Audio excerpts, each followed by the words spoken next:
Hello, Haley. This is Glenna, and I'd like to respond to your post on Christian ethics. I appreciated all that you had to say. Um, I agree with you about the National Organization for Human Services breakdown of the Code of Ethics into the seven basic categories. And as I read those, I can't help but think that when these were originally put together and founded, if they weren't in some way founded on basics of Christian ethics and the scripture. All of these, of course, as you said in your post, line up with biblical concepts, respecting the dignity and welfare of all people, promoting self determination, honoring cultural diversity, advocating for social justice, and acting with integrity, honesty, genuineness, and objectivity. All of these concepts are biblical concepts. You make a comment as well that Christians are supposed to love our neighbors as ourselves, as found in Matthew 22:37 through 39. I agree with this wholeheartedly.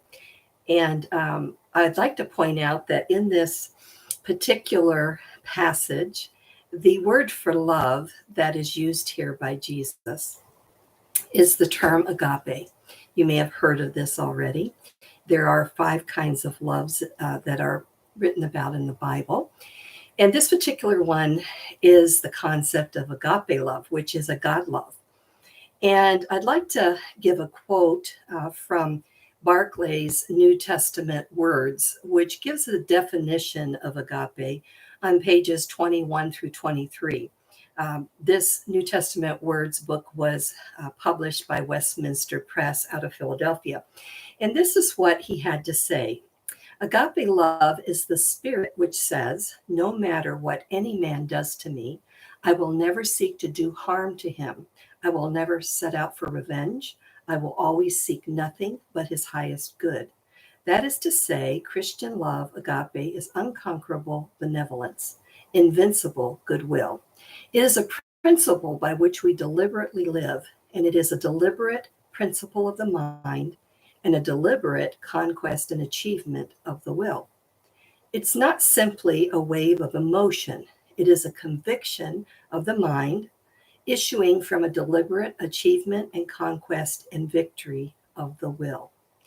In that case, when I compare the definition of agape with the ethical standards that are set forth in your article, I believe that all of these ethical standards are summed up in the definition of agape. I believe that we are called to a higher standard, but we are also called to a standard that is the standard of agape. And in Colossians 3:23 through 25, it says, whatever you do, work heartily as for the Lord and not for men, knowing that from the Lord you will receive the inheritance as your reward. You are serving the Lord Christ. So if for no other reason, we should want to practice in this ethical realm of agape because we are working for the Lord and we're representing him here on earth. And in Philippians 4:8, it says, finally, brothers, whatever is true, whatever is honorable, whatever is just, whatever is pure, whatever is lovely, whatever is commendable, if there's anything worthy of praise, think about these things.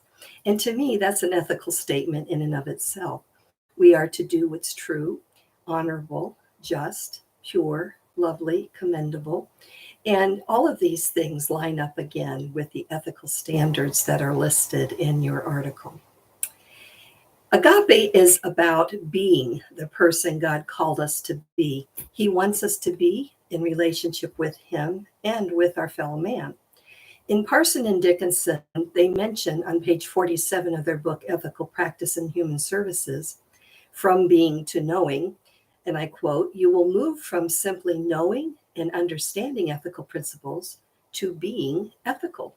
Evidence of that transition from knowing to being takes form in your decision and behaviors that A, respect and support client autonomy, B, extend and manifest a desire to place the welfare of the client above all else, and C, ensure you do no while treating all your clients, regardless of presenting complaints or personal characteristics, with justice and fidelity. End of quote. So that sounds very biblical, don't you think? Much like agape. And as Paul said in Romans 13:10, love does no wrong to a neighbor. Therefore, love is the fulfilling of the law.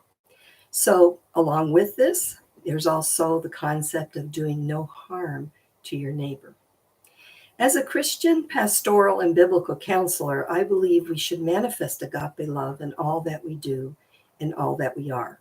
Lastly, if for no other reason, in 2 Corinthians 5:10, it says, "For we must all appear before the judgment seat of Christ, so that each one may receive what is due for what he has done in the body, whether good or evil." And if for no other reason, we practice ethical practices because we know someday we will give an account for what we have done in the body. Thank you so much for your post, and blessings on your education and all this going forth from here on out.